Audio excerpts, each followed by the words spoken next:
ಜನನಿ news ಚಾನೆಲ್ಗೆ like ಮಾಡಿ, subscribe ಮಾಡಿ, ಶೇರ್ ಮಾಡುವ ಮೂಲಕ ನಮ್ಮ ಚಾನೆಲ್ಗೆ ಸಹಕರಿಸಿ. ಹೆಚ್ಚಿನ ಮಾಹಿತಿಗಾಗಿ ಸಂಪರ್ಕಿಸಿ ಹರಿಚಿನ್.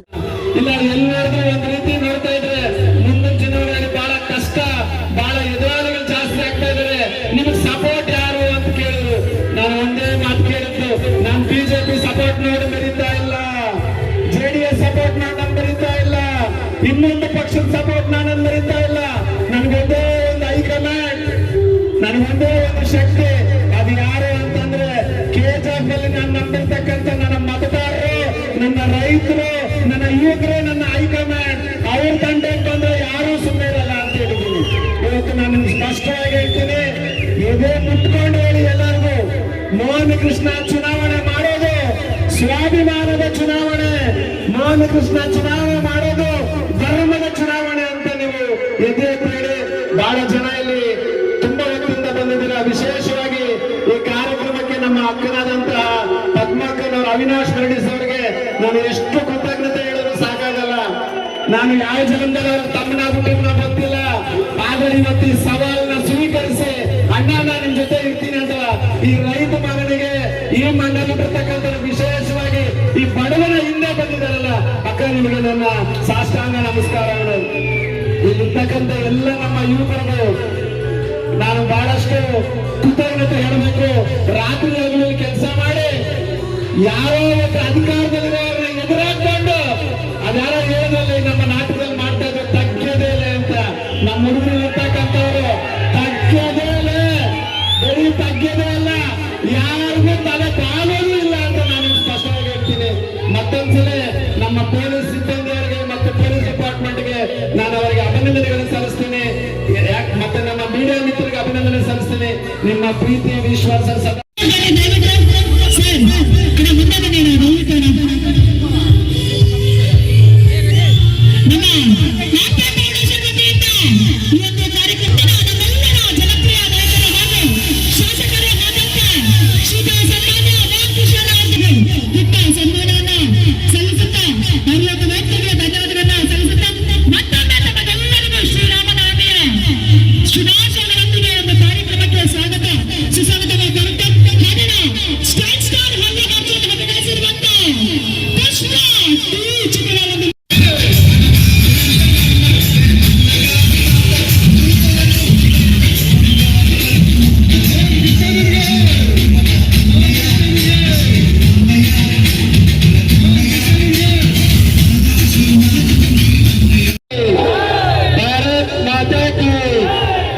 ವೇದಿಕೆ ಮೇಲೆ ಹಾಸಿರ್ತಕ್ಕಂಥ ಎಲ್ಲ ನನ್ನ ಕೆಜಿಎಫ್ ಕ್ಷೇತ್ರದ ಹಿರಿಯ ನಾಯಕರುಗಳೇ ಹಾಗೂ ವಿಶೇಷವಾಗಿ ನನ್ನ ಯುವ ಮಿತ್ರರೇ, ಇಲ್ಲಿ ಸೇರ್ತಕ್ಕಂಥ ನಮ್ಮ ಕೆಜಿಎಫ್ ಭಾಗದ ಎಲ್ಲ ನನ್ನ ಅಕ್ಕಂದಿರೇ, ಅಣ್ಣಂದಿರೇ, ತಾಯಂದಿರೇ ಹಾಗೂ ನನ್ನ ಗೆಳೆಯರೇ, ಇವತ್ತು ಬಹಳ ಖುಷಿಯಿಂದ ಈ ಒಂದು ಕರಗ ಮಹೋತ್ಸವನ ಆಚರಣೆ ಮಾಡ್ತಾ ಇದ್ದೀರಿ.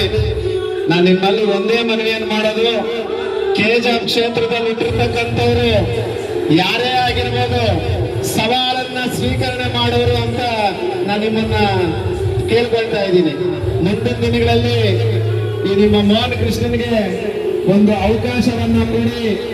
ಮುಂದಿನ ದಿನಗಳಲ್ಲಿ ಇವತ್ತು ದ್ರೌಪದಿ ದೇವಿಯ ಒಂದು ಕರಗ ಮಹೋತ್ಸವ ನಡೀತಾ ಇದೆ.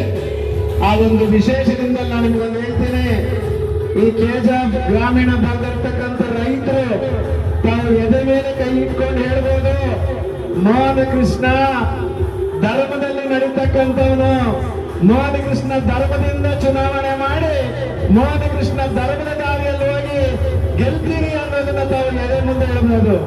ಇದಕ್ಕೆ ಕಾರಣ ಇಷ್ಟೇ ಬಂದ್ರೆ, ಎಲ್ಲರೂ ಹೇಳ್ತಾರೆ ಅಂಬೇಡ್ಕರ್ ಅವರನ್ನ ಪೂಜಿಸ್ತಾರೆ, ದೇವರುಗಳನ್ನ ಪೂಜಿಸ್ತಾರೆ, ಆದ್ರೆ ತಪ್ಪು ದಾರಿಯಲ್ಲಿ ಹೋಗಿ ಚುನಾವಣೆಗಳನ್ನ ಮಾಡಿ ಆ ಒಂದು ಚುನಾವಣೆಯ ಫಲಿತಾಂಶವನ್ನ ಒಂದು ಅಧಿಕಾರದ ಹಮ್ಮಲಿನಲ್ಲಿ ಇವತ್ತು ಚುನಾವಣೆಗಳನ್ನು ನಡೆಸಿ ಆ ಒಂದು ಅಧಿಕಾರವನ್ನ ಪಡಿತಾರೆ. ಆದ್ರೆ ನಾನು ನಿಮಗೊಂದು ಮಾತು ಕೊಡ್ತೇನೆ, ಕೆಜಿಎಫ್ ನನ್ನಲ್ಲಿಟ್ಟಿರ್ತಕ್ಕಂಥ ನಿಮ್ಮ ಮಣ್ಣಿನ ಮಗ ಯಾವುದೇ ರೀತಿಯಾದಂತ ಅಕ್ರಮಗಳು ಮಾಡಿ ಚುನಾವಣೆ ಮಾಡಿ ಗೆಲ್ಲಲ್ಲ. ಯಾವುದೇ ರೀತಿ ಹೊರತು ಬೇರೆ ರೀತಿ ಸಂವಿಧಾನವನ್ನ ಬದಲಿಸಿ ನಾವು ಚುನಾವಣೆ ಗೆಲ್ಲಲ್ಲ. ಇವತ್ತು ನಾನು ಒಂದು ಮಾತನ್ನು ಸ್ಪಷ್ಟವಾಗಿ ಹೇಳ್ತೀನಿ, ಕೌರವರು ಒಂದ್ ಕಡೆ ಆದ್ರೆ ಪಾಂಡವರು ಆದ್ರೆ ಕೌರವರುಗಳು ಎಲ್ಲಾರು ಸಪೋರ್ಟ್ ಕೊಡ್ತಾರೆ, ಆದ್ರೆ ಪಾಂಡವರು ಮಾತ್ರ ಕೇಳ್ತಾರೆ ಶ್ರೀಕೃಷ್ಣನ, ಸ್ವಾಮಿಗಳೇ ಕೌರವರು 100 ಜನ ಇರ್ತಾರೆ, ನನ್ ಕಡೆ ಇರೋದು 5 ಜನ, ನಾವ್ ಹೆಂಗ್ ಯುದ್ಧ ಮಾಡೋದು ಅಂತ ಕೇಳ್ತಾರೆ. ಅದಕ್ಕೆ ಶ್ರೀಕೃಷ್ಣ ಪರಮಾತ್ಮ ಹೇಳ್ತಾನೆ 100 ಜನ ಅಲ್ಲ 1000 ಜನ. ಧರ್ಮದ ಕಡೆ ಮಾತ್ರ ಕೃಷ್ಣ ಹೋಗ್ತಾನೆ. ಧರ್ಮದಿಂದ ಚುನಾವಣೆ ಮಾಡ್ತೀರಿ, ಅಕ್ರಮ ಮಾಡಿ ಚುನಾವಣೆ ಮಾಡಲ್ಲ. ನಾವು ಪಾಂಡವರು ಹೋದ ದಾರಿಯಲ್ಲಿ ಹೋಗೋಣ ಹೊರತು ಕೌರವರು ಹೋದ ದಾರಿಯಲ್ಲಿ ಹೋಗಲ್ಲ ಅಂತ ಹೇಳ್ತಾ ಇಷ್ಟೊಂದು ಪ್ರೀತಿ ವಿಶ್ವಾಸ ತೋರಿಸ್ತಾ ತಮ್ಮೆಲ್ಲರಿಗೂ ಅನಂತ ಧನ್ಯವಾದಗಳು ಹೇಳ್ತೀನಿ. ಜೈ ಹಿಂದ್, ಜೈ ಕರ್ನಾಟಕ.